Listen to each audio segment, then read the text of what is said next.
welcome Mathis Hey to everyone, the context. Hey Mathis, how are you? good, and you all happy to be there today. Yeah, it's fun, huh? What Mathis, where are you joining us from? I'm in San Francisco right now, but Oh, I'm French. As you might have heard. yeah, I was. So you're in San Francisco, but you're French, and I'm sure you're going to tell us all about Blaxel and kind of the company you're starting. But I know I'm really excited for your presentation. So why don't I pull my slides off and get your screen up, and we'll give you the floor. Looking forward to the talk. Thank you. Hey everyone, I'm happy to be there today to show you how MCP helped us build the next generation cloud at Blaxel. Quick introduction of myself. I've already spent 4 years building cloud platforms, first in Europe and now in San Francisco, as I said. I'm one of the co-founders at Blaxel. We're a team of 6 co-founders. That's a huge team. And I'm also part of the MCP community working group and MCP hosting working group leadership. And you can find me online at Joffre. So during those 4 years, what I've learned is that there is only 3 primitives that are essential to create a cloud infrastructure. The first one is the compute. It's where your application is running. It's basically the server where you have your web app or your agent. The second one is the storage. It's where you store your databases with your users on top of it, or the static assets you need to serve through your web app. And to connect all of that, you need network. So your user can access your application and your compute can access your storage. Those are the 3 very basics primitives that was at the beginning of the cloud 15 years ago. But the time flew and we ended up having this complexity in architecture. This is the recommended architecture by AWS to deploy WordPress. You need to have more than 10 products that are built on those 3 primitives. It's getting really, really complex. And at the end, you just feel like being in a plane with a lot of knobs and dashboards to manage. And the complexity is really high because you can create either Netflix or just host a small local website on AWS. So the question is more like, where do MCPs come in here? So in future, I guess, and I believe that most of the users of the cloud will be agent. And it's not a reality far from us. It's already there. The greatest example is the new release of Cursor, which introduced automatic code review with BugBot. Sorry, I don't know why the video disappeared. But BugBot automatically helps you review your pull request and catch potential bugs and issues that you can then solve directly in your IDE using remote compute because the PI will be reviewed on the cloud. So your agent will need to access cloud. The second one will be background agent for that has been released for everyone, and you can then spawn off agent on the cloud that will do your that will update your code, and that will then be remote. So the flow will be something like that. A user will call for a request coding session, and then the agent will call the cloud to create a VM. Then you will have the traditional flow of I need to provision the VM, I need to get back the information. I will then let my agent connect and run code through maybe SSH, or if I created an API on top of that, maybe using HTTP. And then I will shut down the VM and deliver the result to the user. Here, it's practically inefficient because if you think a bit more about that, it's like we enable agent to use the cloud just like we do through APIs, web UI, and everything like that. And it has never been designed to be consumed by agent. There is a lot of complexity because the schema are really huge. So you use a lot of token. You might have a lot of hallucination from your models. And then your agent won't be able to achieve properly its goal of creating a VM and provisioning the VM in the right way. So this is not the best solution so far. And I guess it's not the solution that Cursor took. But it's more like we need to treat agent as first-class citizen on modern cloud environment, meaning that they need to be considered as any user of the cloud, like just we are. This is what we've decided to build with Blaxel. Blaxel is the toolbox to power agents. We provide serverless agent and mostly MCP hosting with some boxes to run code execution and background jobs for long-running tasks. This is why I'm very happy David talked about asynchronous support in MCP. This is something we really want and are pushing about. Built for agent, not for human. It's the tagline here. And we were among the early adopters of MCP because you can consume all our services through an MCP interface. But the question is more like, is MCP enough in our case? To be honest, I don't guess so. It's just fancy REST API call. So we needed to have some sort of design principle to get started. The first one was to keep the API simple. We don't want to expose the full complexity of our REST API that we have because we want the agent to only have the minimal set of features that it needs or the field that it needs to modify to achieve its goal. So if it needs to deploy a VM and you just need to input the name and maybe select a template from a base image, that should be enough to have something really efficient and in matter of cost and also reduce hallucination. We should build that around use case. An agent does not need to create an EC2 instance. It just needs to place to run code. So this is what we need to expose. So we need to build MCP around use cases, around goal that agent needs to fulfill. Then we need to specialize our MCP and avoid giving the agent context that is overwhelming by giving context on jobs where you just want to deploy a sandbox. So we need to specialize our MCP. And the last one is to make that customizable, because if you scope a lot your API to restrict that in normal use cases, agent will hallucinate or has a long context window to maintain, you should let the user import its own MCP. This is why it's really important for us to have like MCP hosting, because you can then have your own MCP that will interact with our API and then build what we call a purpose-built cloud.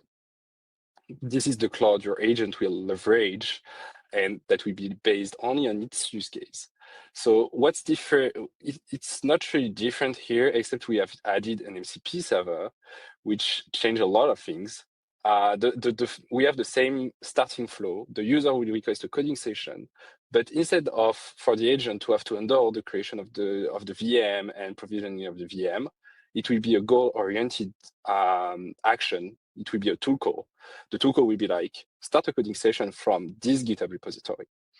And then the MCP will then deal with the lifecycle of the VM, like starting the VM, ensuring that the VM is well started, cloning the repository, installing all the dependencies needed. And this won't be the responsibility of the agent.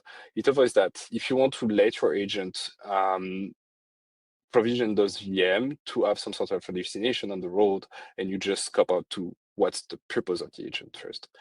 You keep the flow of running command through the MCP also, because the MCP will then help you to give guidance to your agent on what's the goal of this MCP and of this agent.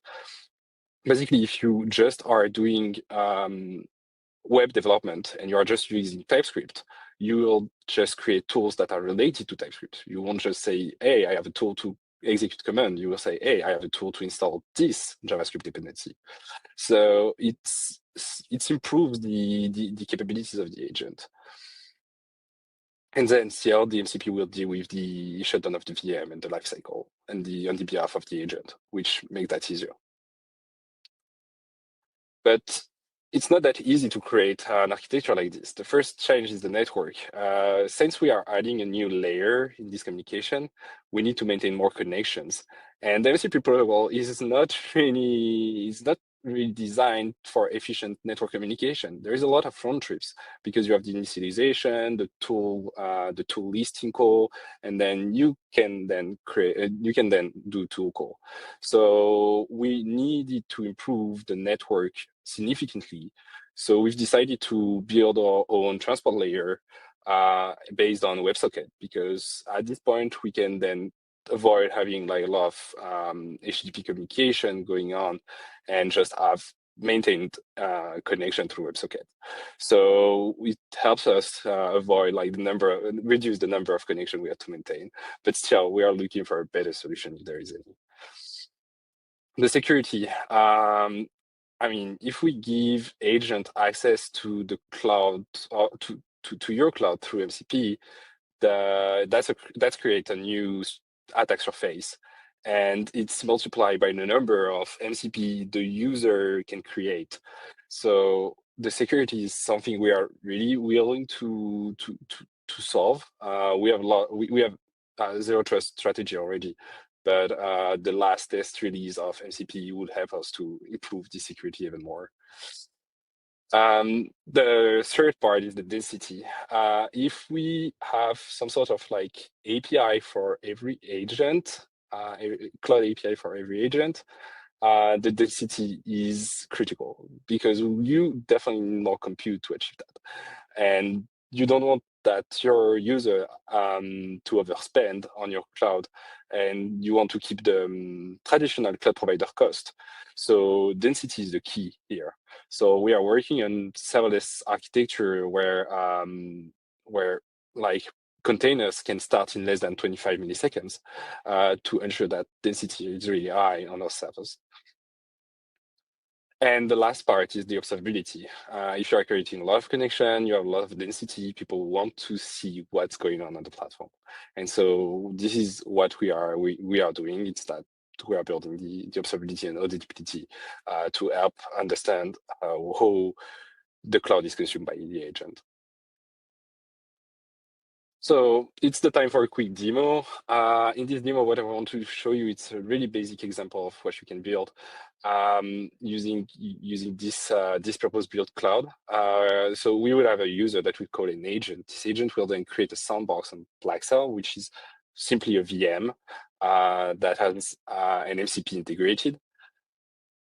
It will start the sandbox, and then we will connect through MCP from the agent to the sandbox. So let's get started on the demo. So here's my agent that I've developed. I have a simple function here to get sandbox, so I can still use the traditional REST API, but I would also done that using MCP protocol. But here I will create just an Next.js application, and then I will transform that into a tool. So BL Tools is basically just a client, an MCP client, and that will connect to the sandbox that I've deployed.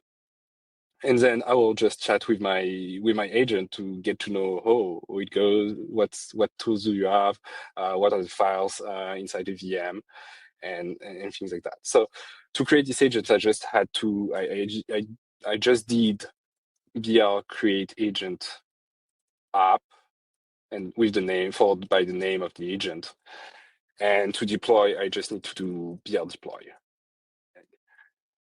I won't deploy with you because we are building the agent and we are deploying it across 16 regions directly. So it will take a bit more time, but I've already deployed my agent here. I have my on the right screen, I have my sandboxes here. I will call directly my agent using, hey, what tools do you have?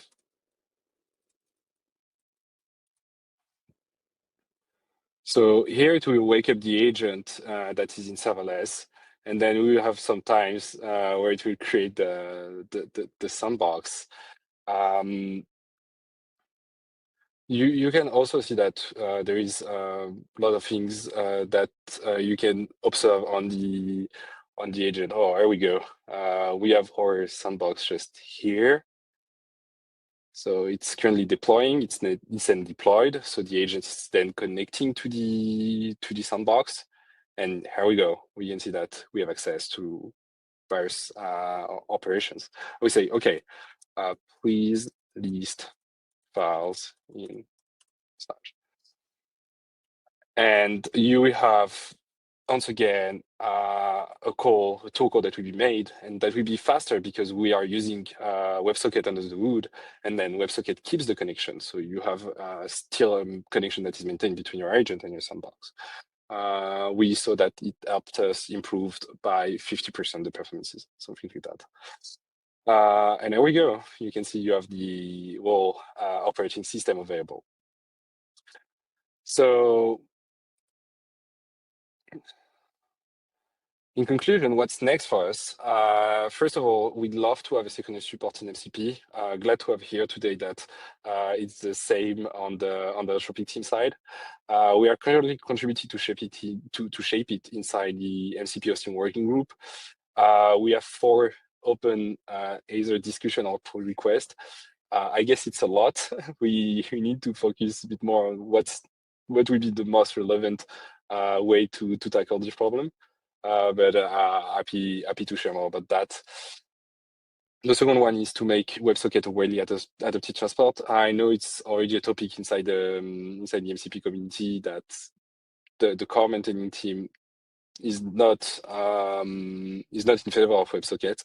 We believe that this serves maybe a community maintained WebSocket reference transport implementation. Then we will have, we want to achieve agent-to-agent communication support directly inside MCP. So we can connect users' agent to the agent we can also expose as an API. So user can interact with us through tool coding or even with natural language. And the last one would be to adopt MCP registry format for cloud services that will help us to better integrate new agent so we can have like service discovery here. So thank you very much, and let me know if you have any question. Great presentation, Mathis. I'm super interested.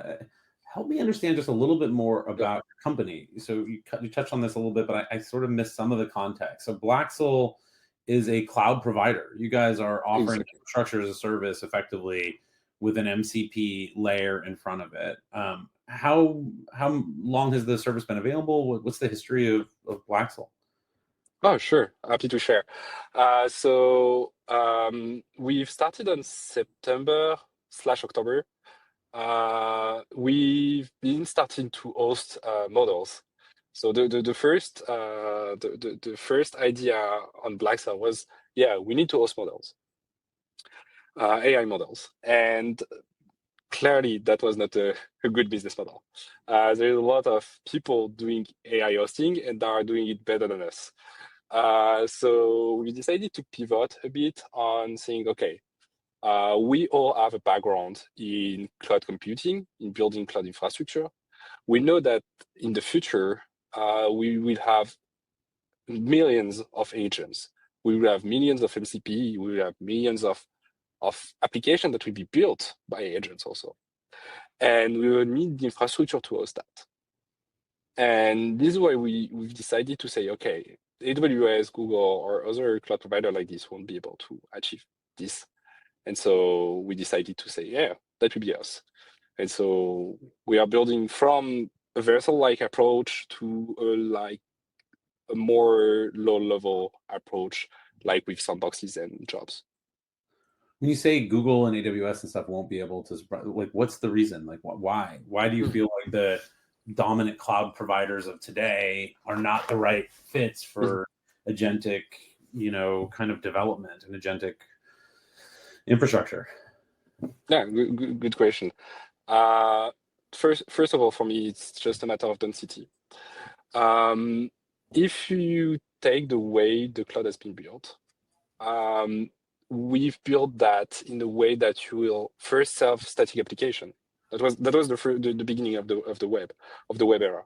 That was static application.